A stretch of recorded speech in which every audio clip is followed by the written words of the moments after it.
hiang i tui sau in le ma pi sau a khan in mai te le chang khai thak nga cha sau ve le amin deu to mo ti kham mai an in thak nga in nem hringa triang chuan in nem anga tle ma an hin deu zor deu a khan in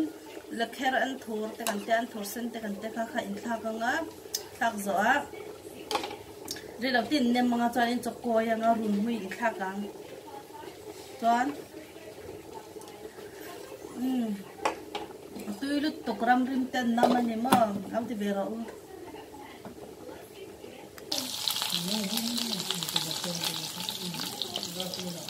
ya purun nan kha ka chuan hei nutrila le purun nor mo purun kha tam na ra cha hin ka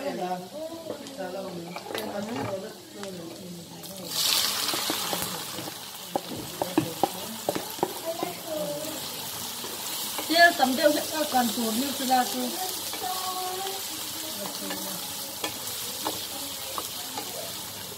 chuan he thi dal nya dal ko hi bin to ni hei a chan chuan den ya an thla ka chen ba khor in thak nga run mui te an thur sen te war te ko kha zo zo in mang cheu thei an off to ang hin to a ha chi den thla ka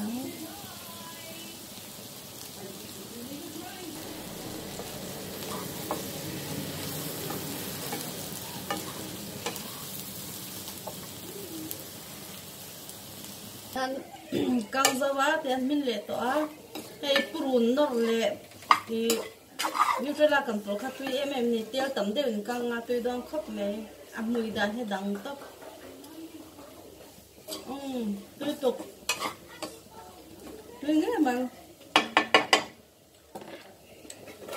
ni lo sam ve che don na kan off thei ham